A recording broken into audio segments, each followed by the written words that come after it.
Welcome back. The Nigerian Senate its decision to suspend Senator Natasha Akpabio before the Inter-Parliamentary Union, stating that her suspension was not related to allegations of sexual harassment, but due to gross misconduct. While speaking before the IPU on Wednesday, claims made by Natasha Akpabio at a United Nations event that she was suspended for raising allegations of sexual harassment against Senate President Akpabio was dismissed by the chairperson of the House Committee on Women Affairs and Social Development, Kafilat Ogbara.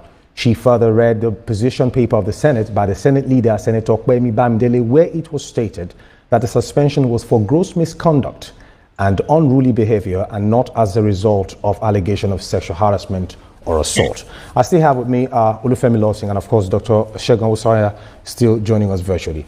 Olufemi Lawson, how would you describe Natasha's conduct at the IPU that raised a lot of dust and controversy that has been trailing the issue of the allegations so far? Every step taken since this issue began, I've continued to, rather than de-escalate the crisis, has continued, because only a few hours ago there have been reports that the Senate is going to question our attendance on that event, because the IPU, just like is an organization of parliaments. Even though individuals have right to attend some specific sessions, just like other regional and international organizations where individuals, organizations, civil societies are invited on the byline of their event. I think the Senate is already raising questions about our attendance of that event. And the Senate has a duty to bring a closure to this, because Senator Natasha is a representative of a constituency. There have been argument about some existing judgment prohibiting any assembly from suspending a member beyond 14 days by law, and some of these controversies. And I think this may not be the last that we'll be hearing around these controversies. Right, the Senate said she was suspended because of misconduct. This started from reallocation of seats.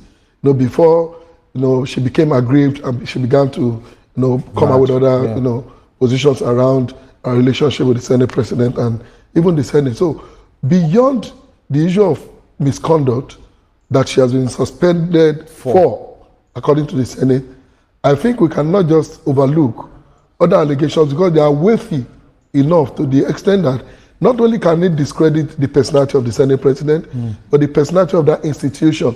Now that it has even been taken beyond the four walls of the country to international organizations, meaning that it has a lot of effects on the reputation of Nigeria as a country. And that is why we cannot continue to reduce it to a dispute between Natasha and the Senate. This country must be interested in this. The National Assembly as a whole must be interested in this.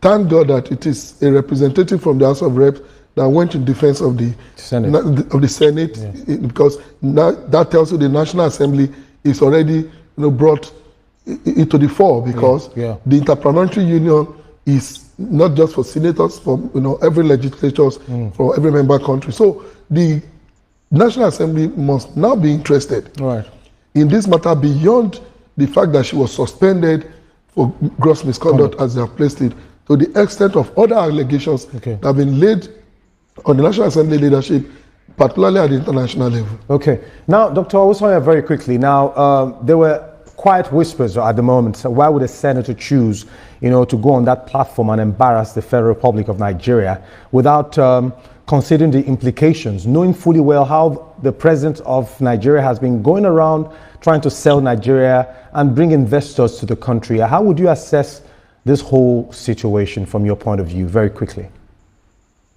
Thank you very much. And we live in the era of viral outrage and performative activism, where we mistake social media momentum for moral authority, and where mob mentality masquerades as social justice. This matter is just a tiny matter if you look at the sequence of events. For those of us who are advocates, as different from people who are activists generally, advocates will look at the pathology of any situation. And if you look at the sequence of events, it wasn't even triggered by the change of seat. It was initially triggered by the removal of Senator Natasha as the chairman for local content committee. That was where the whole thing started. That was where the innuendo started. So every single thing that happened, which could have been seen as a norm in the Senate, changing of seat. You can change your seat. You didn't bring a seat from home. Your constituency did not design a seat for you, especially in the House. And it's not really about where camera catches anybody. You are not performing. You are not a clown. Or you are not a musician. You are not an entertainer. You are there to represent your constituency, not to showcase yourself. So the initial trigger was removal, and then it escalated with the sitting arrangement changes, and then subsequent reaction and emotional responses and rules violation. But as the Senate have said, they were not looking into the material area of the petition submitted. Right. They actually frowned at the way the petition was submitted as it flouted another order, but they are looking at the gross misconduct therein. So going out of the shores of Nigeria, after going to court, after going to Arise TV or to TV stations to do media trial, after engaging the public and having protesters all over the place and all, then going to international community to table this, where you weren't even supposed to be according to law. So that's another, it just shows series and series of violations just to settle a particular score.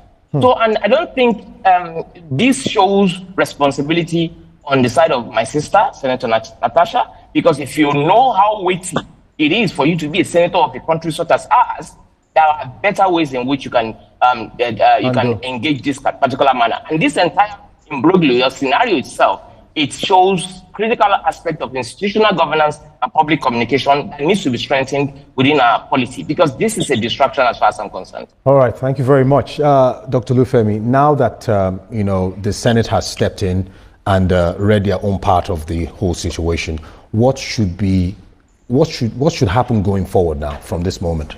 This should not steal the Senate from its core responsibility, because if you look at the last couple of weeks, it has become virtually like the business of the Senate to discuss issues around this suspension and this controversy.